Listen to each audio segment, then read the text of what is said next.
Hi, everyone. I'm Amy Wilhelm from Authors Buzz, and today we're talking to Tabitha Lord about beta readers. Hi, Tabitha. Hi, Amy. Yes, beta readers. Why do we need them? Who are they? What do we do with them? So many things to talk about. Yeah, they sound almost like they're aliens, but what are they really? Well, when you Beta could be a droid. Come on. it could be for sure. So what we really mean when we say beta readers in the author writer world is essentially when you're finished with your manuscript and you've done a couple passes probably through it to make sure you're, on the right track yourself. You hand it off to some people to read it and give you feedback. And I think it's really essential. Come out.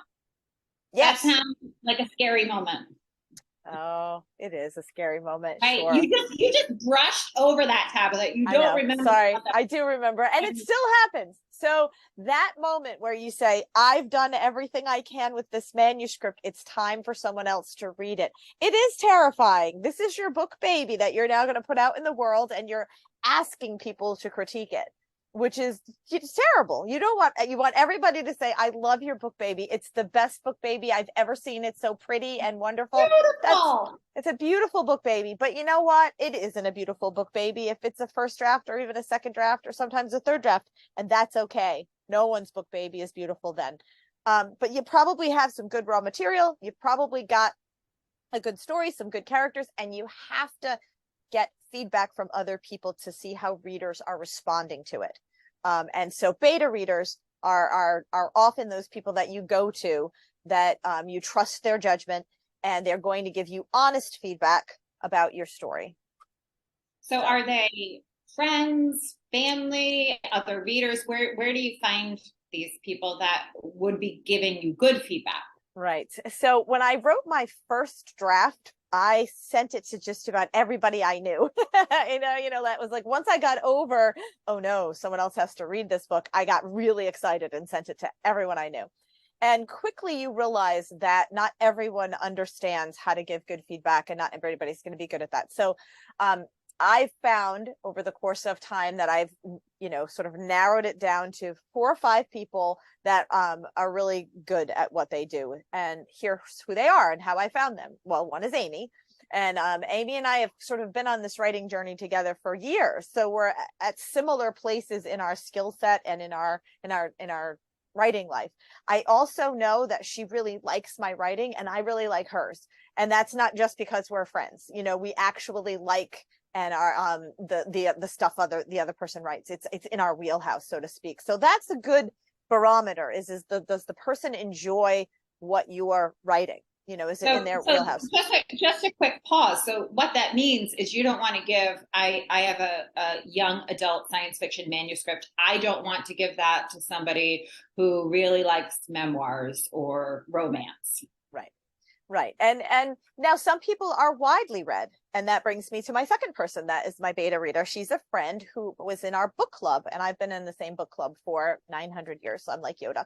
But it's an excellent book club. We really do read the books, and you can tell these are critical readers. They know a good story and they know why it's a good story, even if they're not writers. So one of my friends she's very widely read. She doesn't only read fantasy or sci-fi or even the romance. She reads everything, but she just recognizes a good story and can give you that honest reader feedback of where something's not working or something just doesn't feel right to her. And that's super valuable because writers will give you one kind of feedback. Sometimes it's a lot of feedback, and might be a little too much for a first or second pass. But a reader who knows how to articulate why they liked something or why they didn't is super valuable. So I've got 2 writers in my beta group and 1 reader. And then generally speaking, my husband is also a beta reader. He likes everything I write. So that's just sort of, it's nice to have one of those in there. It's super easy to please. He is Mr. Happy. Yes. It's a delightful characteristic, but doesn't necessarily give you that, that you need. No. You need to know when something isn't working. You do need to know when something isn't working. So then that brings me to some more specific. Sometimes you'll have a story where you're really working, where you're working in a particular, I don't know, area like one of my characters in one of my my trilogy, my sci-fi trilogy, is a military officer, and that's not a world I have a lot of experience in.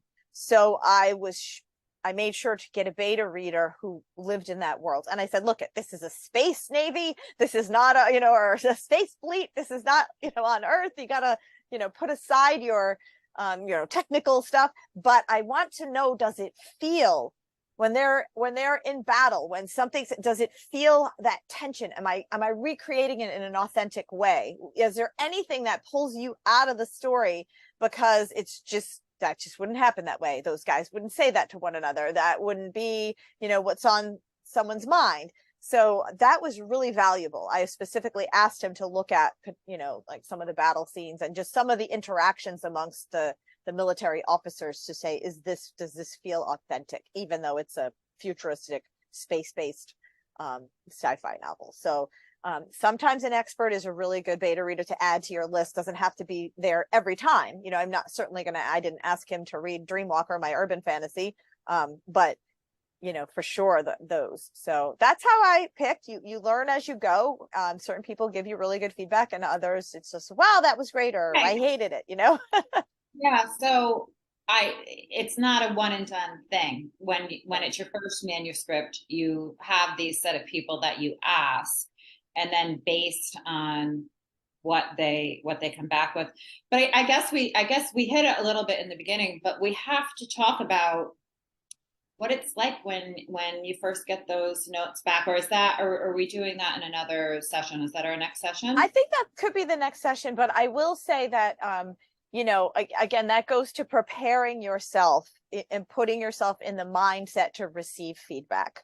And what I will say before we end this one and go into another topic is I often will collect all of that feedback and I'll review it, and then I'll set it aside for a while and let it percolate, because it's a lot to take in. You want to allow your emotional response to dissipate, and you want to stop defending your book baby, to your friends that have taken time Absolutely. to give you feedback. And honestly, I mean, most people, I just read an ARC, which is an advanced reader's copy, for those of you don't know, of an author who's published, I think he's somewhere between 30 and 50 books. I can't remember the exact name. And in the afterword, he says when he gets his notes back from his editor, he doesn't even open the email for a few days because he's not ready to dig in and make those changes, even though he knows they're going to be worthy. And this is somebody who's super experienced. So you are not alone if you're feeling that. No. I think that's a good place to end. We are doing another episode about beta readers. So make sure you subscribe to our channel so you get all these great tips. Bye, Tabitha.